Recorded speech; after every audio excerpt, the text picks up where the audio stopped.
All right, today I am introducing PLC or Professional Learning Communities and how it will affect our mission, vision, values, and goals.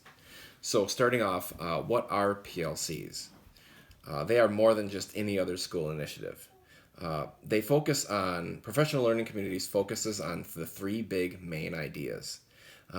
One is that all kids are going to learn at high levels through a focus on learning rather than teaching. Two is it builds a collaborative culture amongst teachers and administrators and other professionals for finding the best practices, and that is based off of number three, focus on results and focusing on results from goals set and focusing on results from whether the kids learn the standard or the learning target. And once again, it emphasizes not how teachers teach, but how students will learn. Starting off, our four main questions that will drive our instruction. Number one, what specifically do we want our students to learn? So, what specifically do we want our kids to learn? What learning target do we want them to learn? What learning standard? And so that will be agreed upon based on what standards are being used. And of course, this can be a difficult topic to talk about amongst teachers, but there must be consensus on this. What do we want our kids to learn?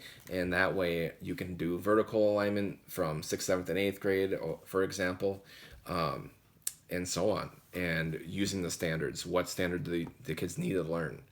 Number two, how do we know that they have learned it? So, how do we know that they have learned it really boils down to looking at formative and summative assessments. Formative assessments should really inform teachers on where students will be at by the summative assessment. And therefore, when we get to it, tier one and tier two in the classroom will already have taken place for interventions. And so, how do you know that we have learned it? And number three, what do we do if they haven't learned it? What do we do if the kids have not learned it? And so, looking at those tier one and tier two strategies, once you've done the formative assessments and looked at best practices as far as how to teach something amongst your colleagues and using that collaborative piece, what do we do if they have not learned it? And so that'll be tier two and tier three really. If you've done your formative assessments correctly, it should really knock down how many kids you have on tier three, and that's kind of the point, is to not have as many kids on there. But what do you do if they haven't learned it? So now you're looking at tier three, some more time, extra time for those kids, and enrichment opportunities as well. Finally, number four, what do we do once the kids have learned it? And so, what kind of opportunities will those kids have if they've learned it very fast? What's going to happen next? And so, giving extra learning opportunities for those kids as well. And through a focus on student learning and collaboration and a focus on results, we'll be able to do those answer those four questions as a district, and that's what's going to be driving our district here. Moving on to so looking at those initiatives and how is that going to affect creating a mission, vision, values, and goals statement.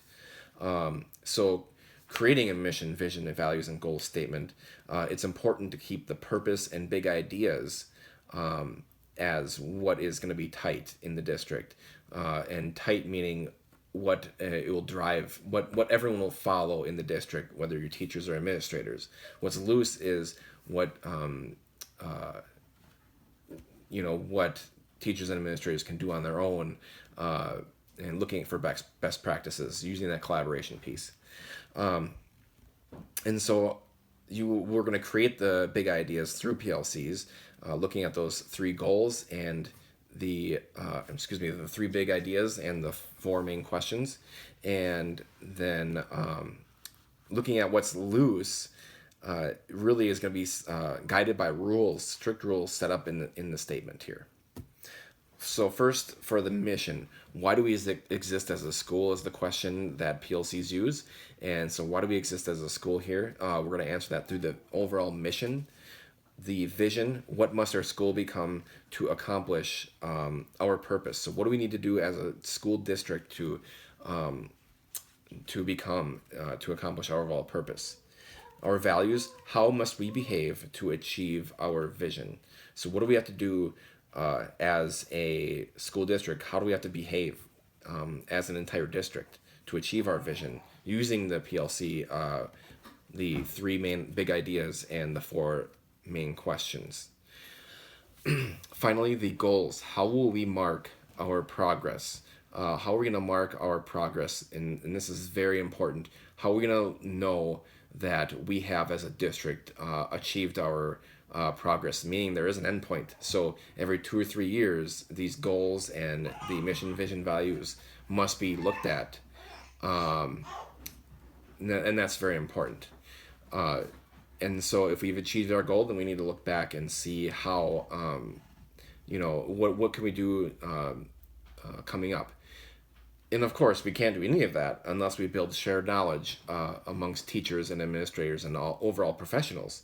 And so by having learning opportunities through various PLC readings and having speakers come in, it's very important to do that professional development and having a shared knowledge before we start implementing anything.